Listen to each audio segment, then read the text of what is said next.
ಸಂಘರ್ಷಕ್ಕೆ ಪ್ರತಿಭಟನೆ ನಡೀತು. ಆ ಪ್ರತಿಭಟನೆಯಲ್ಲಿ ನಾನು ಕೂಡ ಹೋಗಿ ಭಾಗವಹಿಸಿದ್ದೇನೆ. ರೈತ ಸಂಘದವರ ಪ್ರತಿಭಟನೆ ಅದು. ಆನೆ ತುಳಿತಕ್ಕೆ ಪಾಪ ಒಂದು ಅಮಾಯಕ ಮಹಿಳೆಯ ಸಾವಾಗಿತ್ತು. ನಮಗೆಲ್ಲರಿಗೂ ಕೂಡ ನೋವಾದಂತ ವಿಚಾರ. ಪ್ರತಿಭಟನೆಯಲ್ಲಿ ಭಾಗವಹಿಸಿ ನನ್ನ ಆಶ್ವಾಸನೆಯನ್ನು ಕೊಟ್ಟು ಯಾವ ರೀತಿ ಇದನ್ನ ಬಗೆಹರಿಸುವಂತ ಪ್ರಯತ್ನವನ್ನು ಮಾಡ್ತೇವೆ, ಕೇಂದ್ರ ಸರ್ಕಾರದ ಜವಾಬ್ದಾರಿ ಏನು ಅಂತ ಸಂಸದರ ಮುಂದೆನೆ ನಾನು ಅವ್ರಿಗೆ ಹೇಳಿದೆ.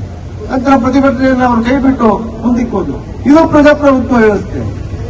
ಜನರನ್ನ ಲಾಠಿಯ ಮೂಲಕ, ಟಿಯರ್ ಗ್ಯಾಸ್ ಮೂಲಕ ಮಕ್ಕಳನ್ನ ಹೊಡೆಯುವಂತದ್ದು, ಆ ಮಹಿಳೆಯರ ಹೇಳುವಂತ ಕಥೆಗಳನ್ನ ಕೇಳಿದ್ರೆ ಕಣ್ಣಲ್ಲಿ ನೀರು ಬರ್ತದೆ. ಇಲ್ಲಿಂದ ಹೋಗ್ತಾ ಇಲ್ಲೊಂದು ಬಟ್ಟೆ ಬಿಚ್ಚಿ ಹೊಡಿತೀನಿ ಅಂತ ಒಬ್ಬ 18 ವರ್ಷದ ಮಹಿಳೆಗೆ ಪೊಲೀಸರು ಮಾತಾಡ್ತಾರೆ. ಈ ರೀತಿಯಾದಂತ ವ್ಯವಸ್ಥೆಯನ್ನ ಈ ದೇಶದಲ್ಲಿ ನಿರ್ಮಾಣ ಮಾಡಿ ನಾವು ಇನ್ನೂ ಅಧಿಕಾರದಲ್ಲಿ ಮುಂದುವರಿಬೇಕು ಅಂತ ಹೇಳಿದ್ರೆ ಇದನ್ನ ನಾವು ಒಪ್ಲಿಕ್ಕೆ ಸಾಧ್ಯನೇ ಇಲ್ಲ. ಯಾವ ಕಾರಣಕ್ಕೂ ಕೂಡ ಒಪ್ಲಿಕ್ಕೆ ಸಾಧ್ಯ ಆಗಲ್ಲ. ಇದು 1, 2, 3, 4, 5 ಅಂತಲ್ಲ ಘಟನೆ. ಇವತ್ತು ರಾಹುಲ್ ಗಾಂಧಿ ಅವರು ವಿರೋಧ ಪಕ್ಷದ ನಾಯಕರು, ಜನ ಆಯ್ಕೆ ಮಾಡಿ ಕಳಿಸಿರುವಂತ ವಿರೋಧ ಪಕ್ಷದ ನಾಯಕರು. ಅವ್ರನ್ನ ಮಾತಾಡೋದಕ್ಕೆ ಸಂಸತ್ನಲ್ಲಿ ಬಿಡೋದಿಲ್ಲ, ಸಂಸತ್ತಿನ ಹೊರಗಡೆ ಬಿಡೋದಿಲ್ಲ. ನಿನ್ನೆ ರ್ಯಾಪಿಡ್ ಆಕ್ಷನ್ ಫೋರ್ಸ್ ಮೂಲಕ ಅವರ ಇಡೀ ಮನೆಯನ್ನ ಸುತ್ತಿ ಬೆಂಗಾವಲನ್ನು ಇಟ್ಟಿದ್ದಾರೆ. ಅವ್ರು ಯಾವ ಕಾವಲು ಕೊಡಬೇಕು ಅವಾಗ ಕೊಡ್ತಾ ಇಲ್ಲ. ಅವ್ರು ಯಾವ ಪ್ರತಿಭಟನೆಯಲ್ಲಿ ಭಾಗವಹಿಸ್ತಾರೆ ಅಂತ ಹೇಳುವಂತ ಭಯ. ಈ ರೀತಿಯಾದ ಭಯದಿಂದ ಇವತ್ತು ಸರ್ಕಾರ ಕೇಂದ್ರದಲ್ಲಿ ನಡೀತಾ ಇರೋದು ನೋಡಿದಾಗ ನಿಜವಾಗ್ಲೂ ನಮ್ಗೆಲ್ಲರಿಗೂ ಕೂಡ ಬಹಳ ದುಃಖ.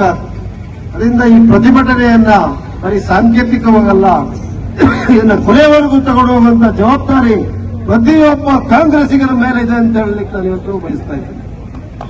ಜನರ ಸಮಸ್ಯೆಗಳಿಗೆ ಸ್ಪಂದಿಸಿ, ಮಕ್ಕಳ ಮಹಿಳೆಯರ ಆತಂಕವನ್ನ ಎದುರಿಸಿ ಅವರಿಗೆ ಇವತ್ತೊಂದು ಭಯಮುಕ್ತವಾದಂತ ಭಾರತ ದೇಶವನ್ನ ಕಟ್ಟುವಂತ ಜವಾಬ್ದಾರಿಯನ್ನು ಹೊತ್ತಿ ಈ ದೇಶಕ್ಕೆ ಸ್ವಾತಂತ್ರ್ಯ ಕೊಡಿಸಿದಂತ ಪಕ್ಷ ಕಾಂಗ್ರೆಸ್ ಪಕ್ಷ. ಅದರಿಂದ ಇವತ್ತು ಸ್ವಾತಂತ್ರ್ಯಕ್ಕೆ ಇಂಟರ್ನೆಟ್ ಕಡಿತ ಮಾಡಿದ್ದಾರೆ, ದೆಹಲಿನಲ್ಲಿ ಇಂಟರ್ನೆಟ್ ಕಡಿತ ಮಾಡಿದ್ದಾರೆ.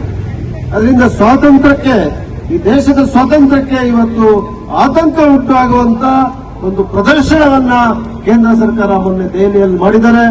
ಇದನ್ನು ತೀವ್ರವಾಗಿ ಖಂಡಿಸಿ ಈ ಪ್ರತಿಭಟನೆಯನ್ನ ರಾಹುಲ್ ಗಾಂಧಿ ಅವರ ನೇತೃತ್ವದಲ್ಲಿ ಇಡೀ ದೇಶದಲ್ಲಿ ಹಮ್ಮಿಕೊಂಡು ನಾವು ಆ ಮಕ್ಕಳಿಗೆ, ಆ ವಿದ್ಯಾರ್ಥಿಗಳಿಗೆ, ಆ ವಿದ್ಯಾರ್ಥಿನಿಯರಿಗೆ, ಆ ಮಹಿಳೆಯರಿಗೆ ನಾವು ನ್ಯಾಯ ಕೊಡಿಸುವಂತ ಕೆಲಸವನ್ನ ಖಂಡಿತವಾಗಿ ಮಾಡೇ ಮಾಡ್ತೀವಿ ಅಂತ ಹೇಳುವಂತ ಮಾತನ್ನ ಹೇಳಬೇಕಾಗುತ್ತೆ. ಒಂದು ದೃಶ್ಯವನ್ನ ನೋಡಿದಾಗ ಒಬ್ಬ ಮಹಿಳೆಗೆ ಒಬ್ಬ ಪೊಲೀಸ್ ಅಧಿಕಾರಿ ಸುರೇಶ್ ಲಾಂಬಾ ಅಂತ ಹೇಳುವಂಥದ್ದು.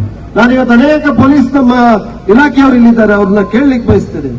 ನೀವು ರಾಜಕೀಯವಾದಂತ ಒತ್ತಡ ಇಲ್ಲದೆ, ನಿಮ್ಗೆ ಆ ರೀತಿಯಾದಂತ ನಿರ್ದೇಶನಗಳಿಲ್ಲದೆ ಯಾವ ಪೊಲೀಸ್ನವನು ಕೂಡ ಕೈ ಮಾಡಲಿಕ್ಕೆ ಸಾಧ್ಯನೇ ಇಲ್ಲ. ಅದರಿಂದ ಇವತ್ತು ಆ ಮಹಿಳೆ ಮೇಲೆ ಆಗಿರುವಂತಹ ಹಲ್ಲೆ ನೇರವಾಗಿ ಕೇಂದ್ರ ಸರ್ಕಾರದ ನಿರ್ದೇಶನದ ಮೇಲೆ ಆಗಿರುವಂತದ್ದು ಅಂತ ಹೇಳೋದನ್ನ ಒಪ್ಪಲೇಬೇಕಾಗುತ್ತೆ. ಅದರಿಂದ ಈ ಮಹಿಳೆಗಳಿಗಾಗಿರುವಂತಹ ಅನ್ಯಾಯ, ವಿದ್ಯಾರ್ಥಿಗಳಿಗಾಗಿರುವಂತಹ ಅನ್ಯಾಯ, ಅವರ ಪೋಷಕರಿಗಾಗಿರುವಂತಹ ಅನ್ಯಾಯ, ಈ ದೇಶದ ಮೇಲೆ ನಡೀತಾ ಇರುವಂತಹ ದೌರ್ಜನ್ಯವನ್ನ ಖಂಡಿಸಿ ಅವರಿಗೆಲ್ಲರಿಗೂ ಕೂಡ ನ್ಯಾಯ ಕೊಡಿಸುವಂತ ಈ ಹೋರಾಟವನ್ನ ನಾವು ಮುಂದುವರಿಸಬೇಕು. ಇದರಲ್ಲಿ ನಮ್ಗೆ ಯಶಸ್ಸು ಸಿಗುತ್ತೆ. ಆ ಧರ್ಮೇಂದ್ರ ಪ್ರಧಾನ್ ಎಂಬಂತ ಒಬ್ಬ ಶಿಕ್ಷಣ ಸಚಿವ ಆತನ ರಾಜೀನಾಮೆಯನ್ನ ಕೊಡಿಸದೆ ಒಂದು ಪ್ರತಿಷ್ಠೆಯಾಗಿ ನನಗೆ ತಿಳಿದಂತೆ ಧರ್ಮೇಂದ್ರ ಪ್ರಧಾನ್ ಅವರು ರಾಜೀನಾಮೆ ಕೊಡ್ಲಿಕ್ಕೆ ಸಿದ್ಧರಾಗಿದ್ದಾರೆ. ಅವರು ನಮ್ಮ ರಾಜೀನಾಮೆ ಪತ್ರವನ್ನ ಸಹಿ ಮಾಡಿ ಕೂಡ ಇಟ್ಕೊಂಡಿದ್ದಾರೆ. ಆದ್ರೆ ಅದನ್ನು ಕೊಡೋದನ್ನ ನಿಲ್ಲಿಸಿರುವಂತ ಕೆಲವರು ಪ್ರತಿಷ್ಠೆಯಾಗಿ ಇಟ್ಕೊಳ್ಳೋದನ್ನು ನಿಲ್ಲಿಸಿದ್ದಾರೆ. ಇದು ಪ್ರತಿಷ್ಠೆಯ ವಿಚಾರ ಅಲ್ಲ. ನಮ್ಮಲ್ಲೂ ಕೂಡ ಆರೋಪಗಳು ಬಂದಾಗ ಮಂತ್ರಿಗಳು ರಾಜೀನಾಮೆಯನ್ನು ಕೊಟ್ಟಿದ್ದಾರೆ.